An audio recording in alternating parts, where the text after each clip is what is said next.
Que foi a pior coisa que tu pode dizer assim que te mais machucou? Foi na faculdade ou foi na rua? O que foi que aconteceu? E como é que tu identificou que aquilo era racismo ou não? A gente sabe, a gente sente. Toda vez que acontece, a gente sabe, a gente sente. A gente sente um olhar atravessado, a gente sente uma pessoa que tá te vendo de uma maneira mais violenta. A gente sempre sabe. Teve Aí, pronto, vou usar essa história para contar aquela história que eu falei que ia contar mais cedo, do professor, exatamente. Esse professor, ele até hoje não gosta de mim, mas também não preciso que ele goste de mim.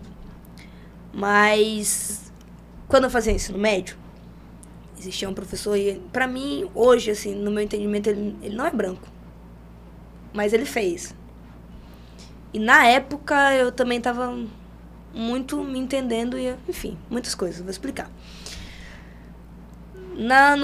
Acho que foi o terceiro ano do ensino médio, a gente estava numa sala de aula e o professor chegou contando que ele estava na sala dos professores e tinha 3 professores negros. Aí ele vira, abre a porta e fala: haha, estou me sentindo um navio negreiro. Fecha a porta. Calma. E aí ele leva essa piada pra dentro da sala de aula. Ele chegou pra dentro da sala de aula, falou, rindo: haha, gente, eu abri a porta e falei: estou me sentindo um navio negreiro pros professores. A maioria dos meus amigos... Na verdade, a maioria não. Os meus amigos, de fato, eles me olharam primeiro pra ver como eu ia reagir. Eles olharam assim, tipo, isso aí não foi de bom tom. Mas o resto da turma, que era uma galera branca, riu. Mas aquilo me machucou profundamente. Pô, eu tô numa sala onde eu sou uma das únicas pessoas pretas. E o professor fazer uma piada dessa, sabe? Sem entender o quão isso machuca. Eu acho que ele entendia, na verdade. Ele era professor de história. Ele é professor de história. E aí, depois de muito tempo, assim, eu conversei na época com a escola, falei que eu não queria mais, não me sentia mais confortável assistir a aula dele, e isso tava, graças a Deus, já estava terminando já o terceiro ano, então eu não precisava mais, entendeu?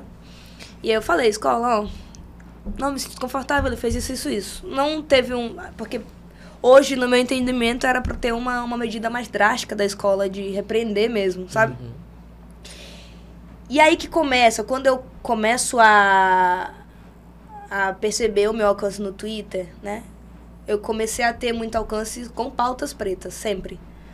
Eu posso falar besteira que for no Twitter, não irrita, mas se eu falar uma coisa séria, assim, eu consigo um determinado engajamento. Isso é muito bom, porque eu posso falar minha besteira e posso falar coisa séria, sempre. E aí, eu falei sobre isso, né? Porque na época tava o Black Twitter, como a gente chama, tava em alta. E a gente tava conversando sobre as vezes que a gente se sentiu desconfortável em sala de aula. E eu contei essa história. Só que essa história tomou uma proporção tão grande, mesmo se eu não falei o nome do professor no meu tweet. Mas, num comentário abaixo, uma amiga minha, né, lembrou do fato e falou... Né, ela falou alguma coisa e eu dei uma característica do professor. E todo mundo sacou na hora, porque ele é muito famoso em São Luís.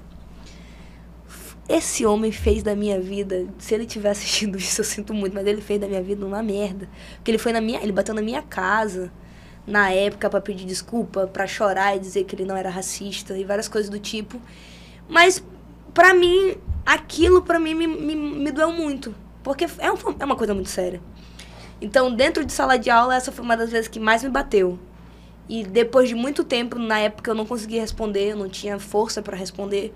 Mas depois de muito tempo eu consegui ter força pra falar sobre isso. Mas desde pequena a gente entende o racismo com a gente mesmo.